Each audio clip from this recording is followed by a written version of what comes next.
వివిధ దేశాలకు అనుకూలంగా వ్యతిరేకంగా అసత్య ప్రచారాలు చేస్తున్నాయని ఆరోపిస్తూ గూగుల్ ఈ ఏడాది రెండో త్రైమాసికంలో 11,000 యూట్యూబ్ ఛానళ్లను తొలగించింది. అందులో చైనాకు చెందినవే 7,700 యూట్యూబ్ ఛానళ్లు ఉన్నాయి.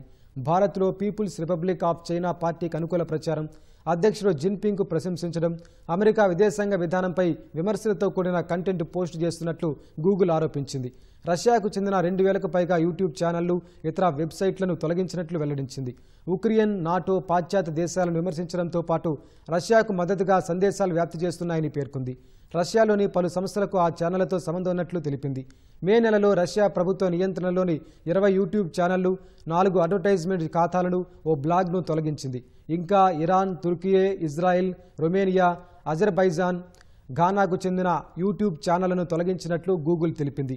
రాజకీయ ప్రత్యర్థులు టార్గెట్గా ఇజ్రాయెల్ పాలస్తీనా సంక్షోభం, అంతర్గత ఎన్నికల అంశాలపై శాంతి భద్రతలకు విఘాతం కలిగించేలా, మత విద్వేషాలు రెచ్చగొట్టేలా అసత్య వార్తలు ప్రసారం చేస్తున్నందునే ఈ చర్యలు చేపట్టినట్లు గూగుల్ పేర్కొంది.